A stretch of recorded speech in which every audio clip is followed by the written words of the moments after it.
नमस्कार, पहाड़ समाचार में आप सभी का स्वागत है और मैं हूं आपके साथ आशिमा त्यागी। बुलेटिन की शुरुआत करेंगे बड़ी खबर के साथ। देहरादून से बड़ी खबर है, आज दिल्ली से वापस लौटेंगे सीएम धामी।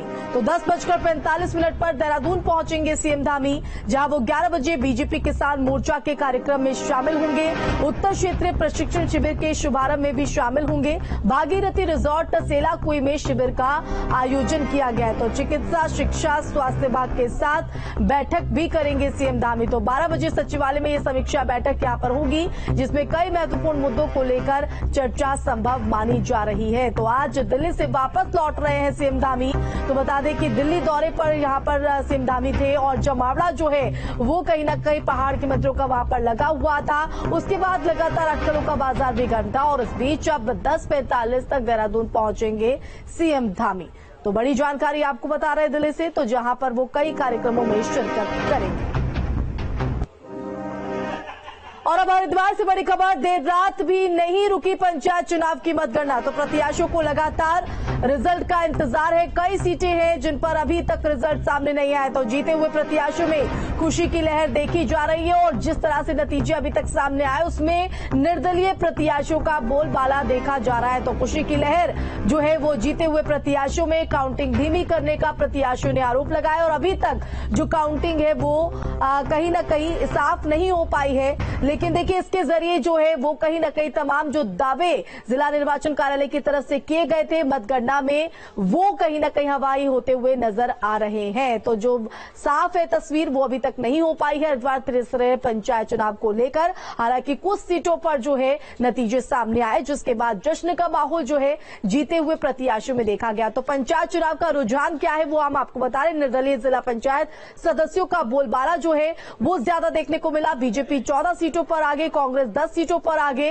तो जिस तरह से रुझान सामने आए उसमें निर्दलीय प्रत्याशियों का बोलबाला देखा गया। तो बीजेपी 5 सीटों पर आगे, लेकिन जो पूरी स्थिति अगर देखा जाए, जो पूरी तस्वीर है पंचायत चुनाव की मतगणना को लेकर, वो साफ नहीं है और इंतजार अभी भी नतीजों को पूरी तरीके से किया जा रहा है। तो 44 जिलों पंचायत सदस्यों की मतगणना जारी है, जिसमें एक भी सीट पर जो है बीती रात देर रात तक जो है मतगणना जारी रही, लेकिन नतीजे जो है वो साफ नहीं हो पाए और ऐसे में अब प्रत्याशियों को इंतजार यहां पर लगातार बना हुआ है। तो सभी 6 ब्लॉकों के बाहर प्रत्याशी और उनके साथी मौजूद। पंचायत चुनाव का पूर्ण रूप से परिणाम आज आने वाला है। लेकिन देखिए, 15 से 18 घंटे तक जो है कहा जा रहा था कि मतगणना हो जाएगी पूरी, लेकिन तमाम दावे हवाई। तो क्षेत्र पंचायत से 218 सीटों में से 86 सीटों का रिजल्ट घोषित किया गया है। जिला पंचायत की 44 सीटों में से एक काउंटिंग जो है वो पूरी हुई है। तो बड़ी जानकारी आपको बता रहे, तो हरिद्वार से जहां पंचायत चुनाव में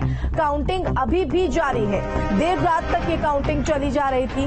तो बता दें कि ग्राम पंचायत में 316 सीटों में से 177 के परिणाम घोषित किए हैं। क्षेत्र पंचायत में 218 सीटों में से 86 सीटों का रिजल्ट ही घोषित हो पाया। जिला पंचायत की 44 सीटों में से सिर्फ एक काउंटिंग जो है वो पूरी हुई। तो जो तमाम दावे किए जा रहे थे कि टेबल काउंटिंग जो है वो बढ़ाई गई है, 15 से 18 घंटे में जो मतगणना है पूरी हो जाएगी, लेकिन मतदान के साथ साथ मतगणना के दौरान भी वो तमाम दावे जिला निर्वाचन कार्यालय के हवाई साबित हुए हैं।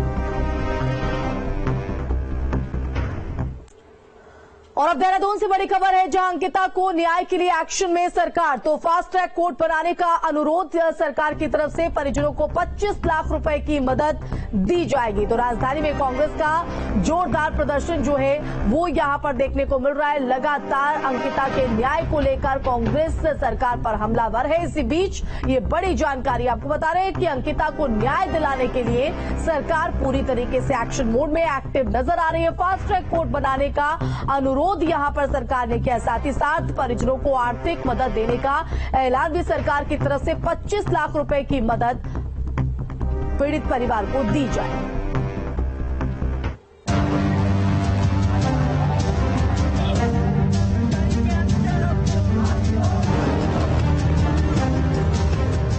अंकिता हत्याकांड पर जारी सियासत के बीच अंकिता के परिजनों को न्याय दिलाने को लेकर प्रदेश सरकार एक्शन में है। खुद सीएम पुष्कर सिंह धामी पूरे मामले को लेकर सजग है। सीएम धामी ने अंकिता भंडारी के परिजनों को 25 लाख रुपए की आर्थिक मदद की घोषणा के साथ साथ जल्द से जल्द आरोपियों को सख्त से सख्त सजा दिलाने की बात कही है। पूरे मसले पर सीएम धामी ने कहा कि हमने न्यायालय से अनुरोध किया हुआ है कि मामले की जल्द से जल्द सुनवाई के लिए फास्ट ट्रैक कोर्ट बना दिया जाए। साथ ही उन्होंने कहा कि उत्तराखंड में इस तरह की घटना सहन करने योग्य नहीं। दोषियों को कठोर से कठोर सजा के लिए हमने कोर्ट से अनुरोध किया। एसआईटी सभी पहलुओं को देख रही है। टीम ने धीरे धीरे साक्ष्य जुटाने शुरू कर दिए हैं। सारे साक्ष्य न्यायालय के सामने रखे जाएंगे और केस को मजबूत किया जाएगा। वहीं अंकिता हत्याकांड को लेकर प्रदेश में सियासत जोरों पर है। पूरे मामले को लेकर कांग्रेस नेता सरकार के खिलाफ लामबंद है। राजधानी देहरादून में गांधी पार्क के बाहर कांग्रेस नेताओं ने जोरदार प्रदर्शन किया और प्रदेश सरकार पर जमकर हमला बोला। एसआईटी जो है वो किसके अधीन है? एक तो हम कह रहे साक्ष्य मिटाए जा रहे हैं, सबूतों को नष्ट किया जा रहा है और एसआईटी जांच कर रही है, तो किसके इशारे पर हो रहा है? तो अगर सरकार की नीयत साफ है, ईमानदारी है, तो उसमें सीबीआई जांच होना अत्यंत आवश्यक हो गया है और हाईकोर्ट के सिटिंग जज की निगरानी में जांच हो। केवल देहरादून ही नहीं बल्कि हल्द्वानी समेत कई शहरों में भी अंकिता को इंसाफ दिलाने और आरोपियों पर सख्त से सख्त कार्रवाई की मांग करने को लेकर लोगों का धरना प्रदर्शन जारी है।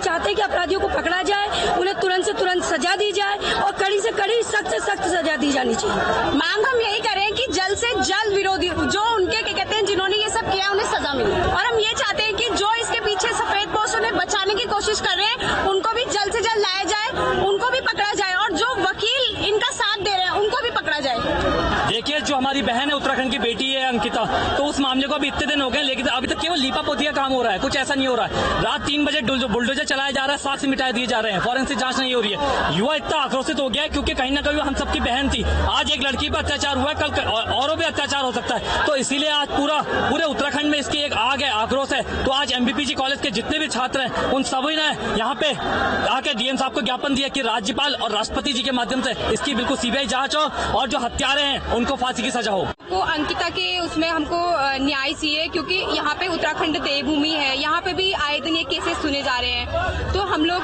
लड़कियाँ बिल्कुल यहाँ भी सेफ नहीं है, हम लोग को न्याय चाहिए, अंकिता के हत्यारों को फांसी चाहिए। फिलहाल अंकिता कांड को लेकर विपक्ष सरकार पर जो भी आरोप लगाए, लेकिन सीएम धामी के एक्शन और इरादों से ये बात तो साफ है कि आरोपी कितना भी बड़ा रसूखदार क्यों ही ना हो, कानून से बच नहीं पाएगा। देहरादून से सुरेंद्र जसीला के साथ टीम न्यूज डे। और अब ऋषिकेश से बड़ी खबर, जहां अंकिता हत्याकांड में एक्शन तेज, तो एसआईटी के हाथ लगे कई अहम सुराग जिनके आधार पर जांच को आगे बढ़ाया जा रहा है। तो जांच में तेजी यहां पर, तो कई लोगों से एसआईटी की पूछताछ भी जारी है। तो बड़ी जानकारी आपको बता रहे हैं। तो एक तरफ विपक्ष लगातार हल्ला बोल रहा है, तो दूसरी तरफ एक्शन मोड में दिखाई दे रहे हैं सीएम धामी और फास्ट ट्रैक का कोर्ट में इस केस की सुनवाई और पैरवी के लिए अनुरोध उन्होंने किया है। तो दूसरी तरफ अब अहम सुराग एसआईटी के हाथ लगे।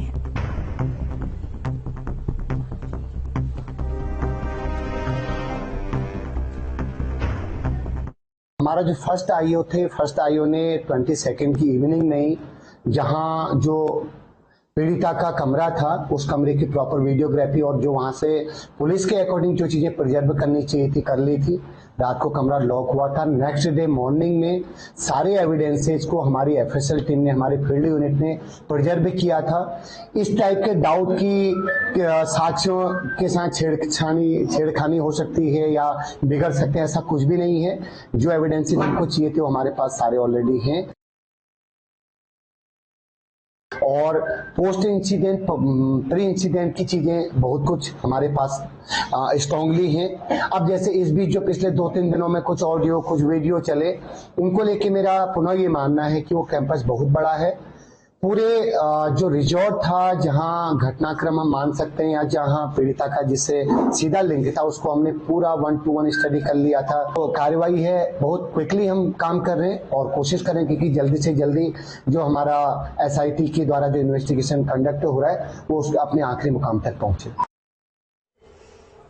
और अब चमोली से बड़ी खबर है, जहां अंकिता हत्याकांड के बाद एक्शन में प्रशासन अवैध रिजॉर्ट होटल्स पर कार्रवाई जो है वो तेज होते हुए तो चेकिंग के दौरान खामियां मिलने पर संचालकों को नोटिस भेजा जा रहा है। तो अब तक कई ऐसे होटल संचालक हैं जिनको नोटिस भेजा जा चुका है। तो नियम के अविरुद्ध जो होटल यहां पर चलाए जा रहे हैं उनके खिलाफ कार्रवाई तेज होते हुए तो चमोली से बड़ी जानकारी, अंकिता हत्याकांड के बाद लगातार प्रशासन एक्शन में जुटा हुआ है। अवैध रिजॉर्ट और होटल्स पर कार्रवाई तेज।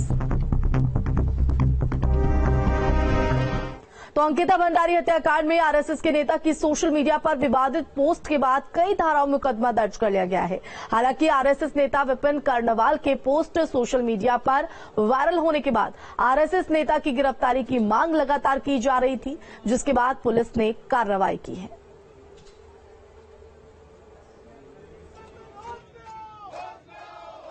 18/9/22 को एक सोशल मीडिया में अभद्र टिप्पणी मृतका अंकित भंडारी और उसके परिवार वालों के विरुद्ध की गई थी, जिसको लेकर के समाज में काफी उद्विग्नता फैल गई थी। और उसी बात को लेकर के वो लोग यहाँ पर थाना रायवाला में आए थे और उन्होंने एक तहरीर दी, जिस तहरीर के आधार पर विभिन्न धाराओं में और आईटी एक्ट में मुकदमा पंजीकृत हुआ है, जिसकी विवेचना इंस्पेक्टर रैंक के अधिकारी द्वारा की जाएगी।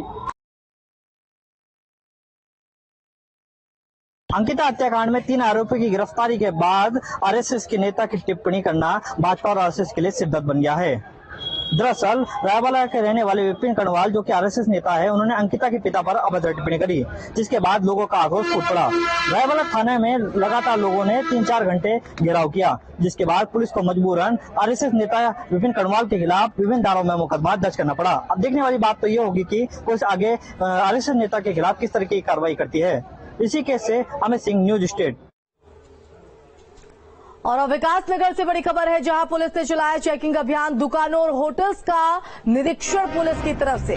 तो चेकिंग के दौरान कई खामियां, अनियमितताएं यहां पर पाई गई है। तो अनियमितता पाए जाने पर 6 होटल के चालान किए गए, 1 होटल को सीज किया गया है। तो बड़ी और अहम जानकारी विकास नगर से। तो यहां पर भी पुलिस जो है वो पूरी तरीके से एक्शन में जुटी हुई है। चेकिंग अभियान के तहत कई होटल और कई रिजॉर्ट का जो है चालान यहां पर किए गए। तो इस दौरान कई दुकानों, होटल में पुलिस की टीम ने निरीक्षण किया। चेकिंग के दौरान अनियमितता पाई गई और अनियमितता पाए जाने पर 6 होटल और रिजॉर्ट के चालान किए गए हैं। तो एक होटल में चेकिंग के दौरान टीम को भारी अनियमितताएं मिली, जिसके बाद टीम ने होटल को सीज कर दिया है। तो वहीं लेफ्टिनेंट जनरल अनिल चौहान होंगे देश के नए सीडीएस। विपिन रावत की जगह अनिल चौहान लेंगे। डीजीएमओ भी रह चुके हैं लेफ्टिनेंट जनरल तो अनिल चौहान। तो पौड़ी के रहने वाले हैं अनिल चौहान। देश को उत्तराखंड से दूसरा सीडीएस मिला है। बड़ी जानकारी आपको बता रहे हैं। तो बता दें कि विपिन रावत के बाद सवाल लगातार यही बरकरार था कि वो कमी, वो जो क्षति यहां पर हुई है, उसकी भरपाई कौन करेगा। और अब वो इंतजार खत्म हुआ है। जनरल अनिल चौहान जो हैं देश के नए सीडीएस होंगे। तो विपिन रावत की जगह अनिल चौहान डीजीएमओ भी रह चुके हैं। पहाड़ से देश को मिला एक और CDS. Retired lieutenant general Anil Chauhan होंगे नए सीडीएस। देश के पहले सीडीएस विपिन रावत के निधन के बाद कई महीनों से खाली पद के लिए नए सीडीएस की नियुक्ति हो गई। एक बार फिर पहाड़ के युद्धवीर हिंदुस्तान के नए सीडीएस होंगे। पौड़ी के रहने वाले retired lieutenant general Anil Chauhan को चीफ ऑफ डिफेंस स्टाफ नियुक्त किया गया है। भारतीय सेना में करीब 40 साल काम करने वाले अनिल चौहान को नई जिम्मेदारी मिलने पर सीएम धामी, उत्तराखंड बीजेपी प्रदेश अध्यक्ष महेंद्र भट्ट के साथ साथ पूर्व सीएम त्रिवेंद्र सिंह रावत ने बधाई दी। सीएम धामी ने अपने ट्वीट में लिखा, उत्तराखंड के सपूत retired lieutenant general Anil Chauhan ji को चीफ ऑफ डिफेंस स्टाफ नियुक्त किए जाने पर हार्दिक बधाई एवं शुभकामनाएं। हमें पूर्ण विश्वास है कि आपके कुशल नेतृत्व में भारतीय सेना सदैव की भांति राष्ट्रीय सुरक्षा के क्षेत्र में नया कीर्तिमान स्थापित करेगी।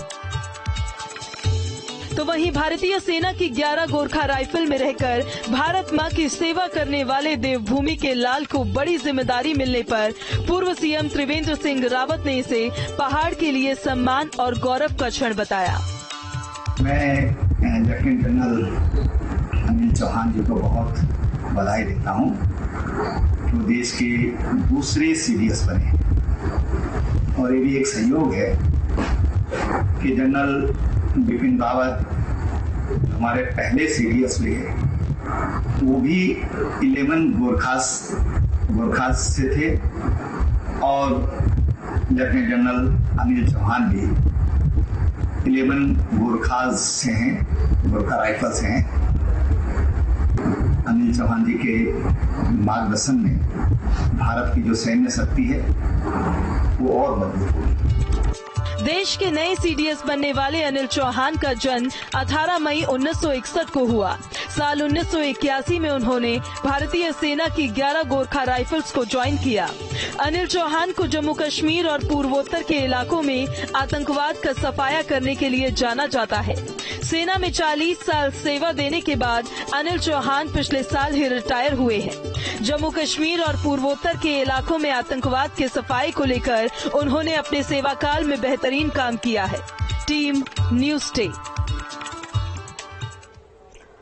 और अब बागेश्वर से बड़ी खबर है, जहां छात्रा ने उफनाई नदी में पुल से लगाई छलांग। तो 10वीं छात्रा ने सरयू पुल से छलांग लगाई है।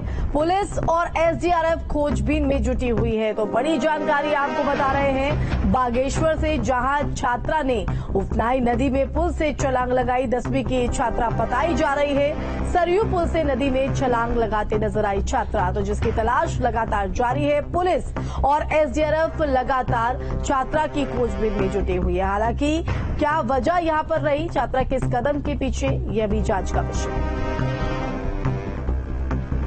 रुद्रप्रयाग से बड़ी खबर, ग्लेशियर में फंसे यात्रियों को बचाया गया। तो रेस्क्यू ऑपरेशन की तस्वीर सामने आई है। केदारनाथ यात्रा पर आया था यात्री, तो मंदिर से 6 किलोमीटर दूर योग साधना वो कर रहा था। तस्वीर भी सामने आई है। तो रुद्रप्रयाग की जहां ग्लेशियर में फंसे यात्रियों को बचा लिया गया है।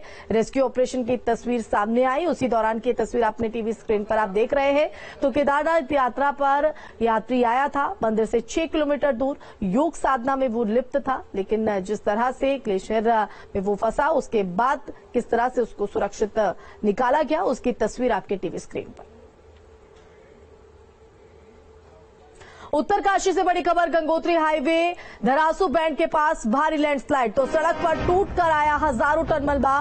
लैंडस्लाइड की डरावनी तस्वीर कैमरे में कैद। तो लैंडस्लाइड से गंगोत्री यमुनोत्री राष्ट्रीय राजमार्ग बंद हुआ है, जिसके चलते लोगों की दिक्कतें बढ़ते हुए देखिए तस्वीर सामने आई है। मौके पर किस तरह से अफरा तफरी का माहौल देखा जा रहा है और ये लाजमी भी है कि पहाड़ किस तरह से दरकता हुआ राजमार्ग पर आता हुआ। तो ये भारी लैंडस्लाइड के चलते राजमार्ग बाधित हो गया है, जिसकी सबसे पहले तस्वीर न्यूज स्टेट उत्तर प्रदेश उत्तराखंड पर आपको दिखा रहे। तो हाईवे के दोनों तरफ हजारों यात्री और जो वाहन है वो फंस गए। तो ये तस्वीर आपको दिखा रहे किस तरह से चीख पुकार भी लोगों में देखी जा रही थी। तो हजारों टन जो मलबा है वो लैंडस्लाइड के जरिए राजमार्ग पर आता हुआ। तो बुलेटिन में वक्त है एक छोटे से ब्रेक का, जल्द लौटेंगे।